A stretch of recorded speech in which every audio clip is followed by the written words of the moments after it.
समझ में नहीं आ रहा था कैसे बोलूं, इनसे क्या कहूं, क्या जवाब दूं।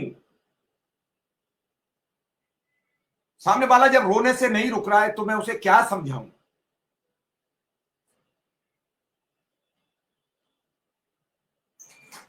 बड़ी विडंबना है।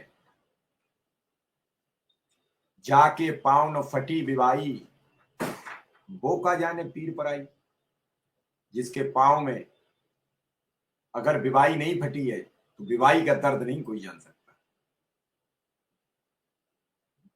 मैंने विधायक जी को बोला हुआ है और 8:30 के बाद उन्हें कॉल करेंगे।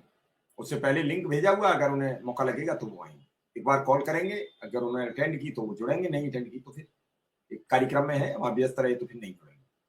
मैंने बोला है, कल सब लोगों की डिमांड थी, मेरी बात हुई। मैंने जब फोन लगाया तब उनसे बात नहीं हो पाई, लेकिन उनकी बड़ी शालीनता रहती है, उनकी कॉल बैक आई और उन्होंने कहा ठीक है हम आते हैं।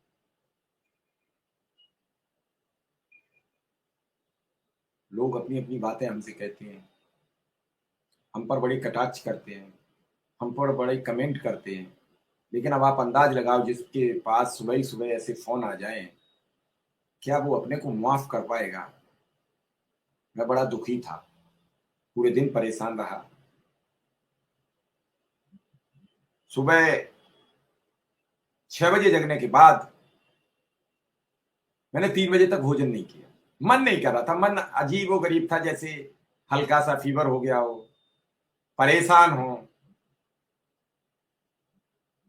क्योंकि मैं उन्हें बता नहीं पाया, उनकी मदद नहीं कर पाया। अभी मैंने लखनऊ 2 लोगों को बोला है कि उसका कि बेचारी की पत्नी का कहीं अच्छे सरकारी स्कूल में,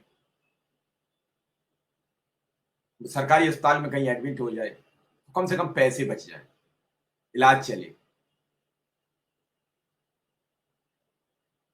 यही हाल शिक्षा मित्रों का है।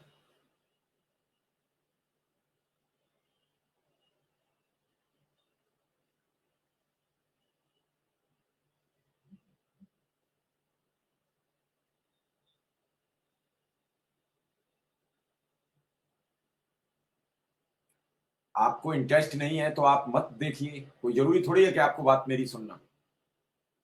ऐसा तो है नहीं कि मैं कोई चिट्ठी पत्री आपको भेजता हूं कि नहीं साहब आप जुड़ जाइए। आपको इंटरेस्ट नहीं है तो आप अपना शांत बैठिए।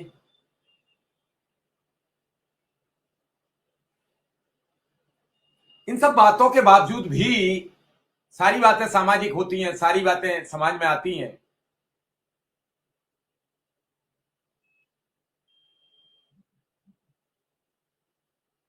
और फिर पता लगता है कि ढाक 3 पात रह गया, वही 3 पत्ते जो पहले थे वही आज भी।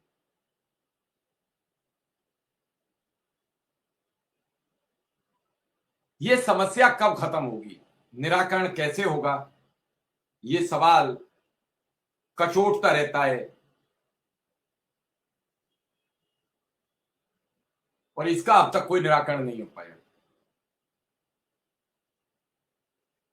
संविदा कर्मी को लेकर सरकार थोड़ी सिंपैथी बरतती है, संविदा कर्मियों को लेकर सरकार ऐलान कर देती है, तो फिर अनुदेशक और शिक्षा मित्र से क्या दुश्मनी है।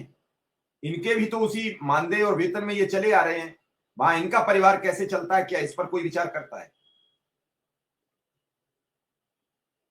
सब एक दूसरे से अपनी बात करके, अपनी बात शिकायत करके निकल जाते हैं, लेकिन क्या कोई ये जिम्मेदारी निभाने को एग्री होता है कि हम इस पर गहनता से बात करेंगे। दिव्यांशु यादव जी बोला हुआ है, मैं आपको बता रहा हूं। नहीं नहीं, मैं किसी के मैसेज पर ध्यान नहीं देता हूं।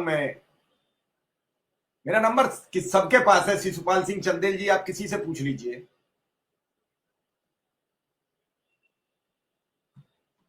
लगातार सब अपने अपने सवाल करते हैं, सब अपनी अपनी बात करते हैं। मैं मुख्यमंत्री जी से अनुरोध करता हूं कि ये जो इनकी पीड़ा है वो बर्दाश्त के काबिल रह नहीं गई है।